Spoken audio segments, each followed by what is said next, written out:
en el libro de Romanos, en el capítulo 12. Y tenemos como texto clave el verso 2. Si puede ser la versión Dios habla hoy, mejor, más mejor.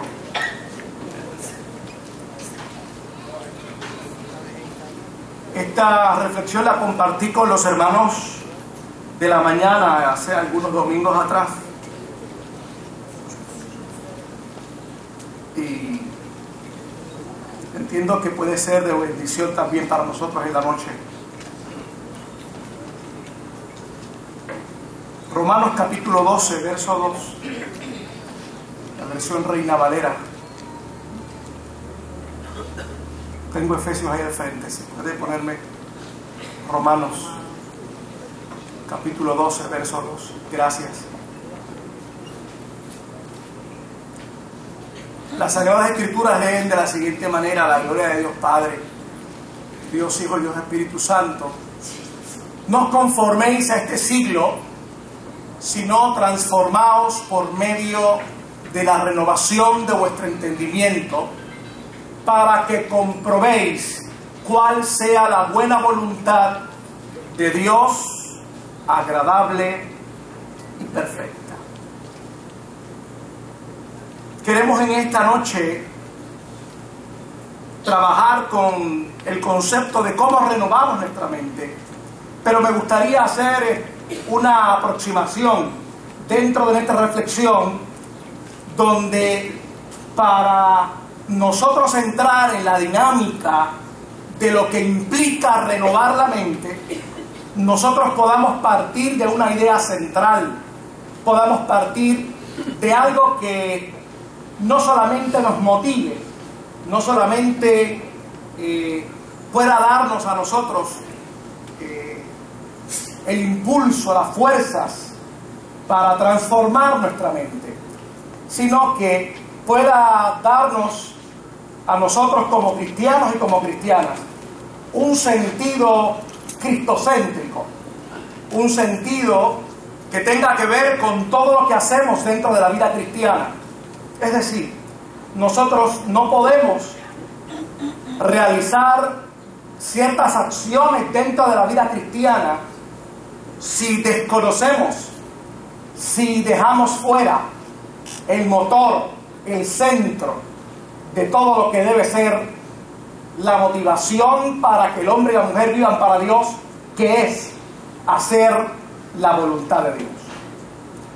Yo quiero proponerles en esta hora que podamos ver el verso 2 y podamos verlo de la segunda parte como la parte central de lo que deseamos, la idea poderosa que hay en nosotros para nosotros entonces renovar nuestra mente.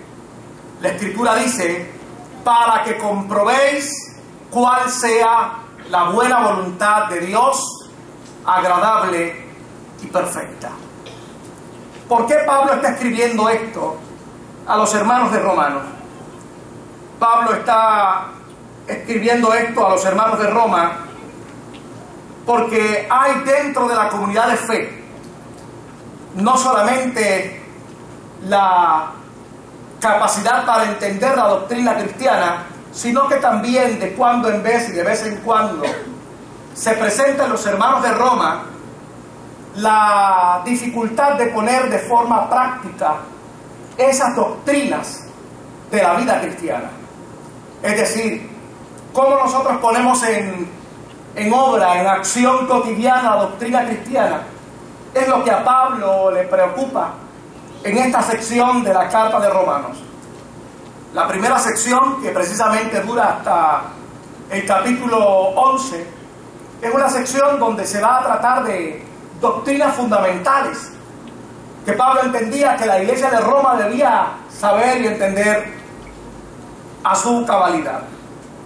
Por lo tanto, en la tesis de nosotros renovar nuestra mente, repito, la idea central para poder lograr esta dinámica de la vida cristiana tiene que ser hacer la voluntad de Dios. Hacemos la voluntad de Dios y renovamos nuestra mente porque deseamos saborear esa voluntad de Dios que es agradable, que significa vivo para complacer a Dios, que es perfecta, porque significa me someto y dirijo mi vida a toda la soberanía de Dios, y es buena porque es lo mejor de Dios para mí y es lo más que me conviene. Por lo tanto, si yo renuevo mi mente porque deseo hacer la voluntad de Dios, y repito otra vez, la voluntad de Dios es agradable, perfecta y buena. Es agradable porque vivo para complacer a Dios. Es perfecta porque mi vida está supeditada a la soberanía de Dios. Dios es el que dirige todas las cosas. Y en tercer lugar, es buena porque es lo mejor de Dios. Repito, es lo mejor de Dios para ti, para mí, y es lo más que nos conviene. No renuevo mi mente para tener más dinero la semana que viene. No renuevo mi mente para cumplir con los parámetros de éxito que salieron últimamente en la revista Forbes, en los 100 consejos para tener éxito. No renuevo mi mente para complacer los preceptos religiosos. Renuevo mi mente porque tú y yo deseamos hacer la voluntad de Dios. Por eso Pablo en el capítulo 12, el verso 1, dice: ruego por las misericordias de Dios. Ruego por esas misericordias, por favor, si es tan amable. 12.1, por favor, Romanos 12.1. Por las misericordias de Dios, que presentéis vuestros cuerpos en sacrificio vivo, santo, agradable a Dios, que es vuestro culto racional. Pablo entiende que si nosotros nos dedicamos a hacer la voluntad de Dios, si nosotros nos esforzamos a hacer la voluntad de Dios, no es meramente porque no tenemos el conocimiento para hacer la voluntad de Dios. Pablo le está hablando a una iglesia que conoce las doctrinas cristianas. Por eso, en el capítulo 1, Pablo les va a hablar del poder del Evangelio, del 16 al 17. Eso no está anotado, no te preocupes. En el capítulo 2, Pablo le va a hablar del conocimiento del juicio de Dios. En el capítulo 3 y 5 le va a hablar de la justificación del pecado y del concepto de paz.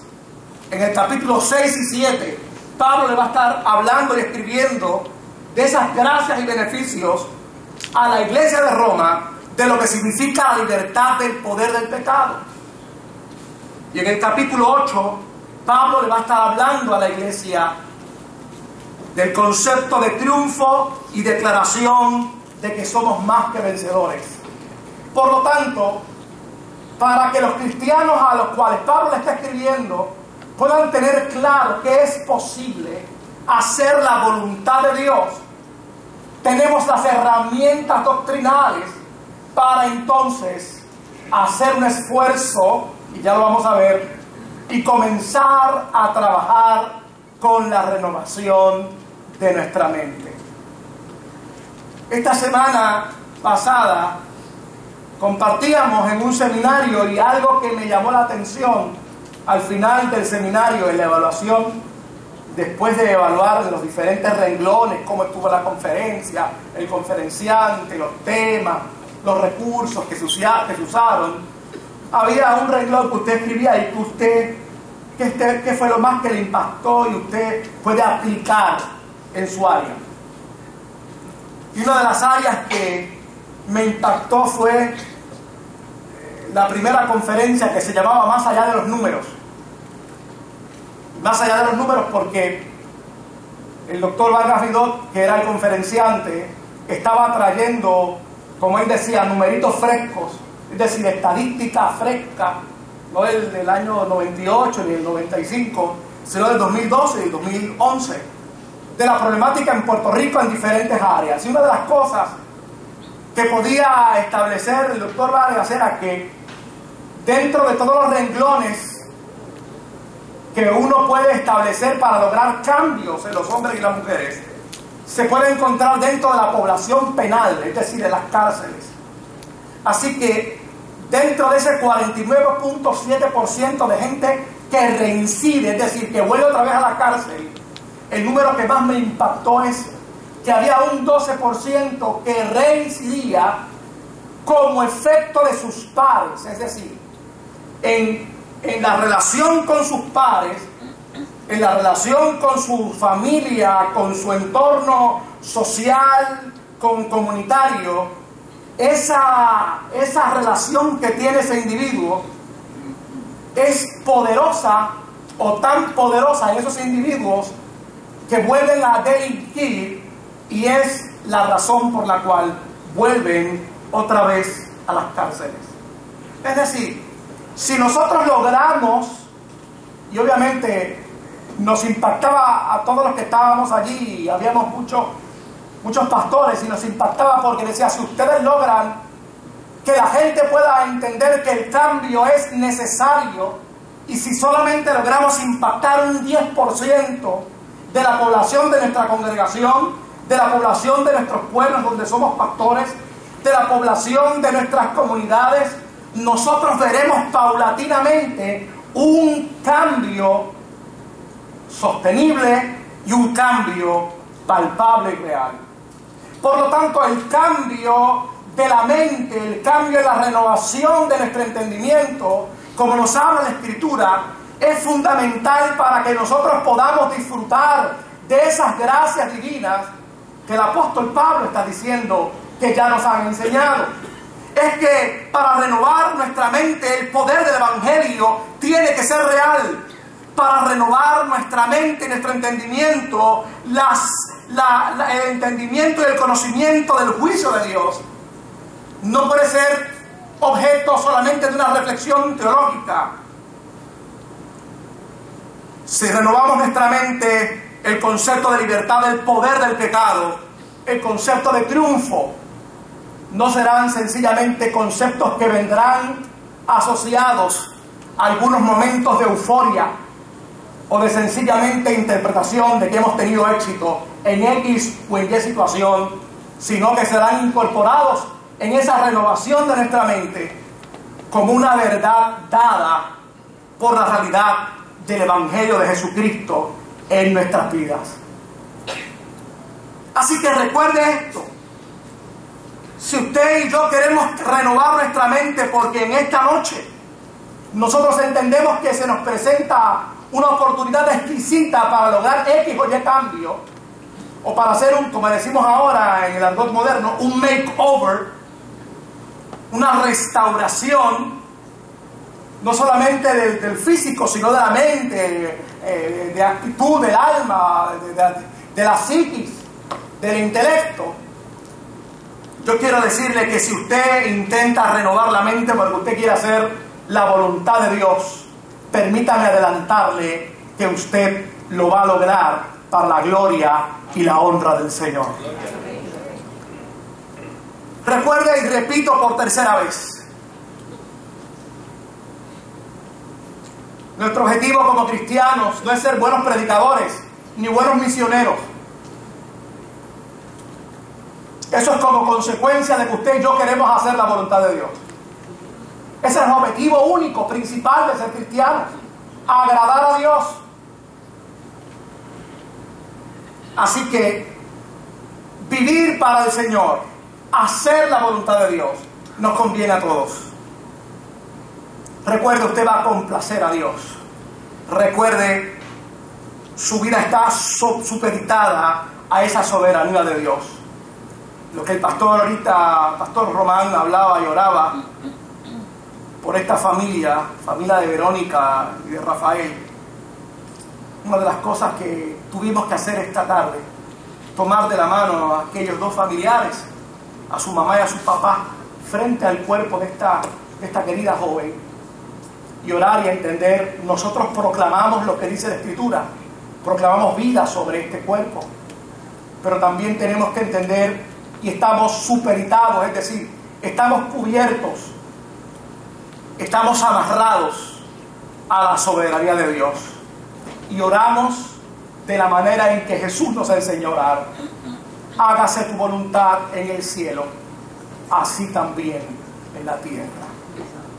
No era fácil lo que estábamos orando en ese momento para nuestras emociones, porque había lágrimas en los mejillas de estos padres. Pero la gracia de Dios, el hacer la voluntad de Dios, trae paz al corazón. Y los hombres y las mujeres, cuando hacen la voluntad de Dios, pueden declarar en todo momento la gloria del Dios Todopoderoso.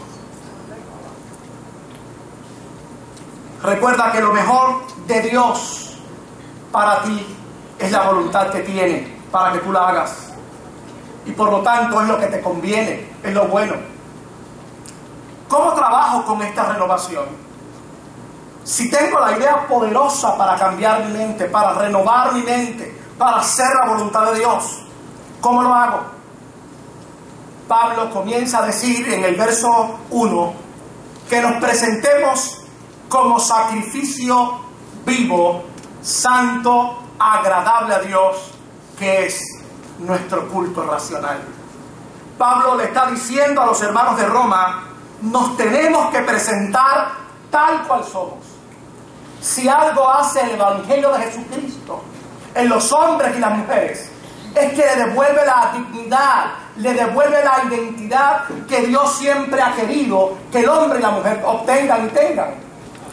Y por esa razón, Pablo le está diciendo a estos queridos hermanos, en el contexto judío, es decir, aquellos que presentaban sacrificios en el templo, lo hacían de una manera racional, y se suponía que todo el que fuera a sacrificar, a llevar algún tipo de sacrificio al templo judío, lo hiciera teniendo presente que lo estaba haciendo en su juicio cabal y dando lo mejor de sí mismo.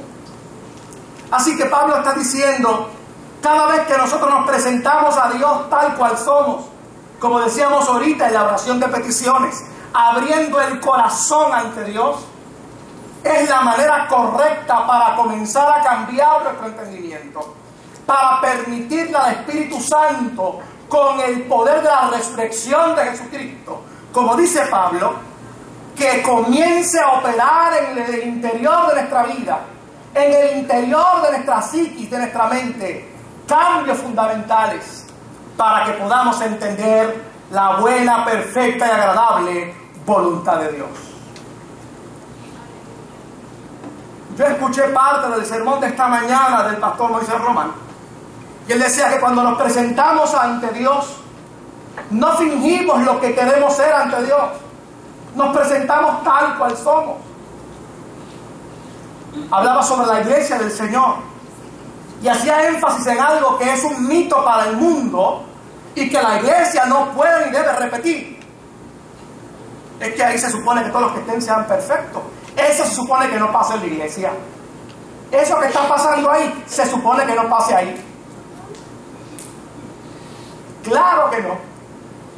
Sin embargo, dentro del contexto teológico y de lo que se presenta desde el Evangelio según San Juan hasta el Apocalipsis, nunca se presentará a un Dios todopoderoso requiriéndole a los hombres y las mujeres la perfección en el sentido humano, sino la perfección en el sentido espiritual, que no es otra cosa que el hombre y la mujer en búsqueda, en la disposición y en la tarea y en la función de agradar a Dios, aún con sus defectos, aún con sus circunstancias negativas.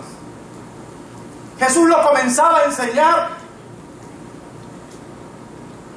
cuando en un momento dado el apóstol Pedro vio a toda aquella gente, hablando en el argot puertorriqueño, aquel chorro de gente que seguía a Jesús, entre 3,000 a 10,000 personas. Ahí ondulaba más o menos, excepto las veces que Jesús escapaba. Y le dice, pero Jesús, ¿tú no ves que esta gente lo que está es siempre detrás de los peces, de los milagros, detrás de que tú los alimentes, tratando de ver algún milagro? Que caiga fuego del cielo ahora mismo. Y Jesús le dice, ¿sabes algo? Si arrancamos la cizaña, puede que también arranquemos el trigo con ella. Por eso es que para renovar nuestra mente no podemos estar pensando en el momento ideal para comenzar un cambio. No podemos esperar en el momento de la revelación para que entonces nosotros nos propongamos presentarnos a Dios. Es que ese momento es ahora, porque te consideras ante el Señor, como decíamos y como decía la predicación del pastor Román en varios domingos atrás.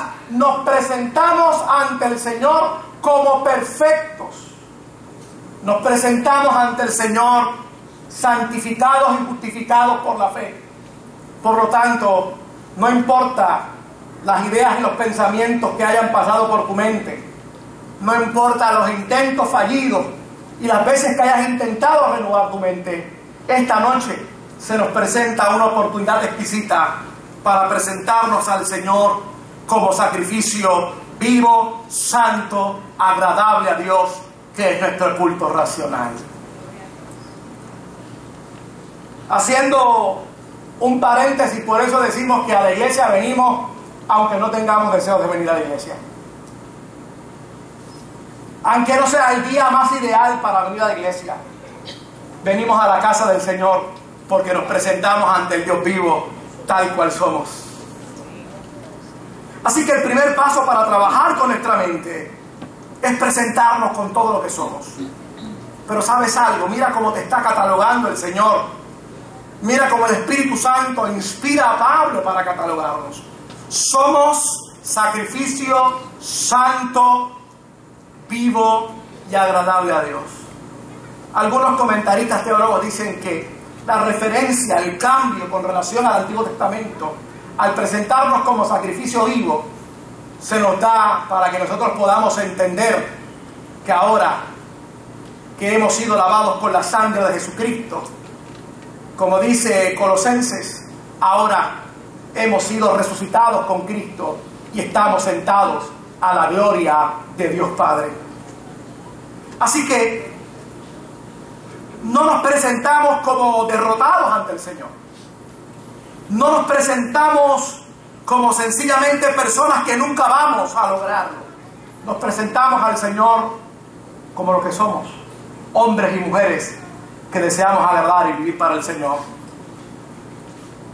Entonces Pablo entra a la parte del verso 2 donde dice: no te conformes a este siglo. Sabiendo Pablo que había la necesidad de recordar los dos puntos anteriores.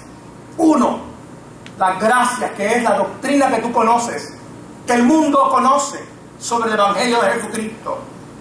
Y dos, entendiendo que eres para Dios y de Dios y que te presentas tal cual eres, se supone que no nos conformemos a los estilos que van en contra de lo que Jesucristo nos ha enseñado. No nos conformamos a este siglo, a los conceptos, a los valores, a la forma de solucionar los problemas y los estilos de vida. No nos conformamos a una sociedad problematizante, a una sociedad que para solucionar un problema hacen otro. Y siempre damos el mismo ejemplo. Siempre estamos buscando los culpables. Siempre andamos buscando los culpables. Es que tenemos que fijar responsabilidad. ¿Y qué resuelve fijar responsabilidad?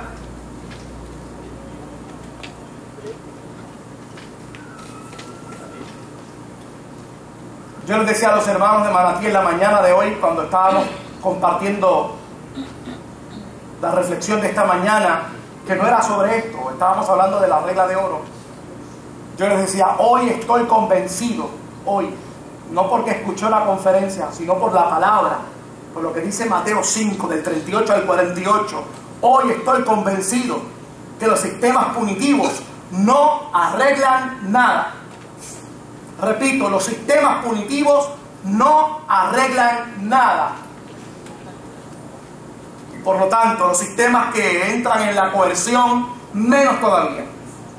Por lo tanto, una sociedad con estilos de problemas, con estilos disfrazados de coerción y de violencia, pueden pegarse a nuestros estilos para resolver problemas, pueden adherirse a nuestra personalidad, pueden ser justificación para nosotros y aprender a solucionar problemas que a la larga y a la postre nunca se solucionan. Y eso no se lo inventaron los científicos sociales, eso está en las Sagradas Escrituras, en los Proverbios, cuando dice que la palabra blanda aplaca la ira, etcétera, etcétera. Pudiéramos seguir mencionando. Por lo tanto, los estilos que tiene el mundo, tú y yo no los podemos copiar. ¿Qué estilos estamos nosotros practicando que no nos permiten reformar nuestra capacidad de producir lo que Dios desea que hagamos? ¿Qué estilos de vida estamos nosotros practicando que no nos permiten disfrutar? Escuche bien esto, que no nos permiten saborear. Escuche bien, que no nos permiten internalizar. Escuche bien, que no nos permiten inclusive poder entender lo que Dios quiere para nuestra vida. ¿Qué estilo estamos practicando? Venimos a la iglesia, escuchamos una buena palabra. Y en este país Dios habla a las 24 horas, por radio, por televisión, por prensa escrita. Y cuando somos confrontados con la verdad de Jesucristo, con la verdad del Evangelio, seguimos practicando los estilos de vida que son de este siglo, que pertenecen a la moda, que pertenecen al momento histórico social en que vivimos. Renovamos nuestra mente cuando no nos conformamos a eso. Cuando hacemos la introspección, y en algunas ocasiones tendremos que indignarnos por lo que estamos haciendo. Repito, en algunas ocasiones tendremos que indignarnos por lo que estamos pensando, de cómo vamos a solucionar el problema. Indignarnos uno con el otro, porque es tan fácil enfogonarse con las demás personas. Pero eso es usted no lo ha pasado. Una facilidad, ¿verdad? Pero muchas veces es difícil indignarte contigo mismo.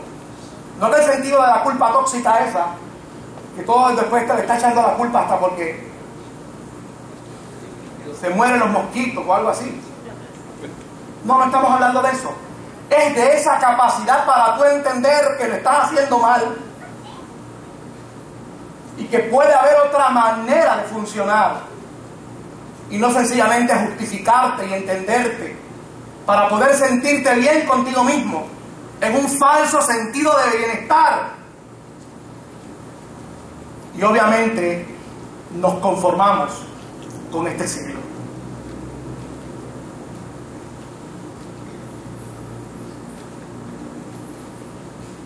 ¿Cómo no nos conformamos con este siglo? ¿Cómo logramos eso? ¿Qué logro yo tener para sustituir en mi capacidad de reflexión y de internalización de esos valores que no funcionan? De esos valores que yo sé pero no puedo practicar. Repito, de esos valores que yo sé pero que no puedo practicar. Tenemos que estimularnos al conocimiento de Dios a través de las enseñanzas de Jesús. Tenemos que estimularnos al conocimiento de Dios, no de la Biblia, al conocimiento de Dios, no de la iglesia, no de la cultura de la iglesia, al conocimiento de Dios, no del dogma de la iglesia, al conocimiento de Dios a través de las enseñanzas de Jesús. Yo puse como por ejemplo en Mateo 5, del 2 al 10, que son las bienaventuranzas. Son enseñanzas extraordinarias que cambian, que ayudan a renovar nuestra mente, que nos ayudan a poder interpretar en la ética y en la conducta cómo yo debo solucionar y trabajar con esta circunstancia, que puede ser la circunstancia más sencilla del mundo, pero que usted y yo no reaccionamos de acuerdo a la ética cristiana ni a las enseñanzas de Jesús. Mire lo que dice Efesios 4, del 17 18, 20 y 21. La Escritura dice de la siguiente manera: esto pues digo y requiero en el Señor, que ya no andéis como los gentiles, que andan en la vanidad de su mente, teniendo el entendimiento entenebrecido, ajenos de la vida de Dios, por la ignorancia que hay en ellos, hay, por la dureza de su corazón. Es decir, la ignorancia de Dios lleva a la gente a envanecer su mente, a hacer todo lo contrario que no debe hacer. Por eso decimos que tenemos que estimularnos al conocimiento de Dios a través de las enseñanzas de Jesús. No es de las enseñanzas de Mahoma, ni de Deepak Chopra.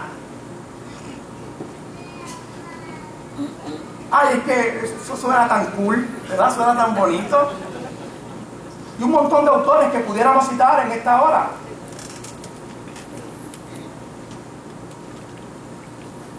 Max Lucado, pero es cristiano, pero está de acuerdo a las enseñanzas de Jesús. Y por ahí pudiéramos seguir diciendo, ¿por qué suena tan lindo, verdad? Es el conocimiento de las enseñanzas de Jesús lo que nos lleva al conocimiento de Dios. Por favor, el verso 20. Mas vosotros no habéis aprendido así a Cristo, si en verdad le habéis oído y habéis sido enseñados por Él, conforme a la verdad que está en Jesús. Tenemos que aprender a Jesús. Tenemos que permitir que Jesús entre y se apodere de nosotros. Me encantó la forma en que habló el abuelo, el pastor que le dicen el abuelo gitano, cuando se refería a la importancia de ser llenos del Espíritu Santo. Y él decía, no es que tú llevas al Espíritu Santo, es que el Espíritu Santo te lleve a ti. Y es no que tú sepas y que yo sepa enseñanzas de Jesús, es que las enseñanzas de Jesús se apoderen de lo que somos nosotros. Por eso el apóstol dice, mas vosotros no habéis aprendido así a Cristo. Si en verdad te habéis oído, si hemos sido enseñados por Él, conforme a esa verdad que está en Jesús.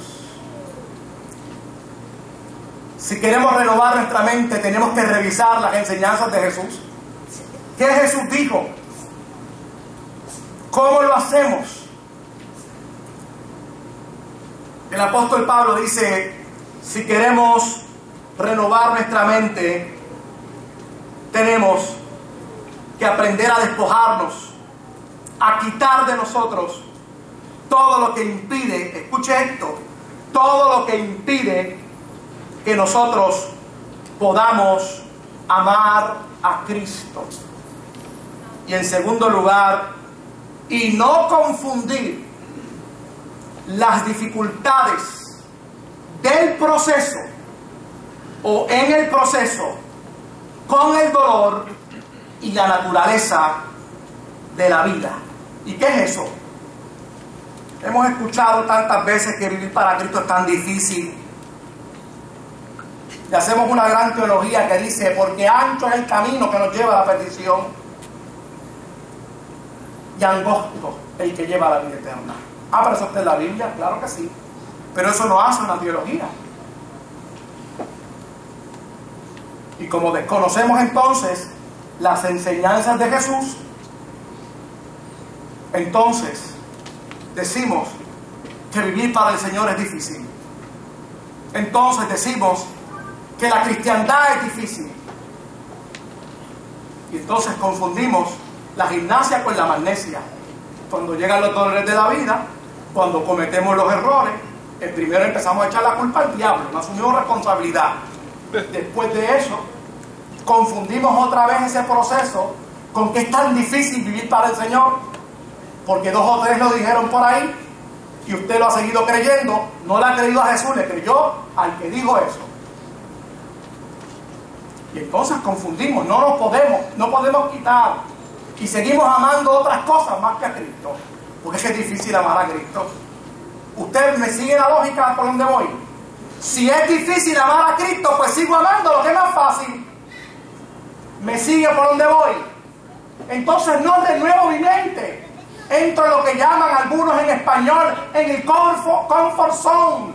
Porque es tan difícil seguir a Cristo que practicar y vivir lo que estoy viviendo es más fácil. Y como Él me conoce, Él sabe mis debilidades. Pues me quedo así y me conformo a este ciclo. Mire lo que dice la Escritura en Filipenses, o antes de eso, Mateo capítulo 11, versos 29 y 30, gracias. Mire lo que dice la Escritura. Mateo 11, 29 y 30. Llevad mi yugo sobre vosotros y aprended de mí, que soy manso y humilde de corazón, y hallaréis descanso para vuestras almas. Porque mi yugo es fácil y ligera mi carga. Llévate eso que tiene algo ahí espiritual, algo así.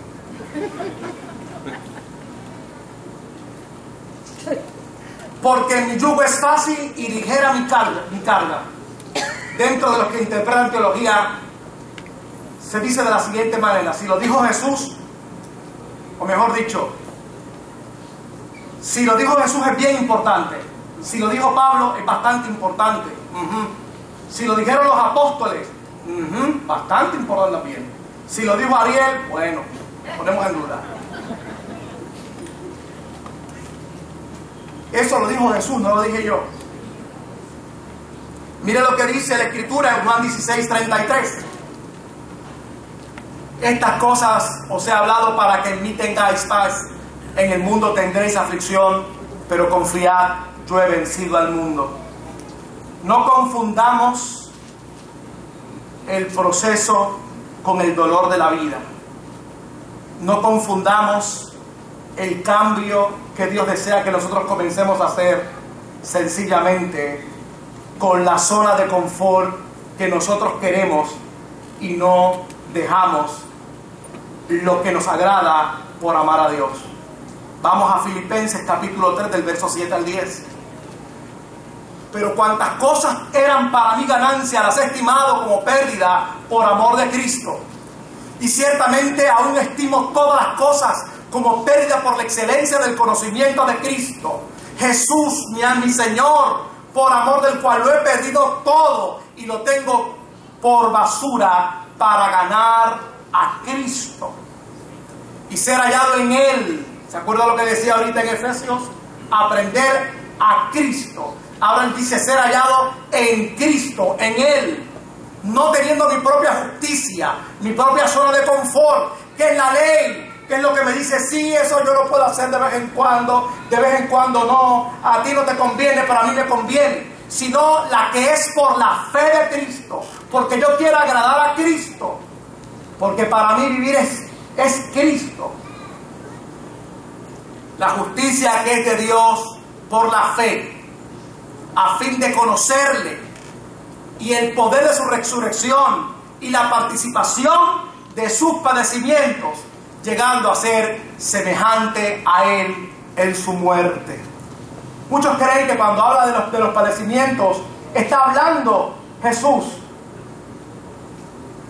o mejor dicho, está hablando Pablo del martirio. No, él está entendiendo que los dolores de la vida es como si también nosotros participáramos de los dolores que padeció Jesucristo, porque lo ve de otra manera, no lo ve como nosotros lo vemos, porque Él puede deshacerse de lo que ama para hacer la voluntad de Dios, para radicar un cambio sustancial, consistente, real.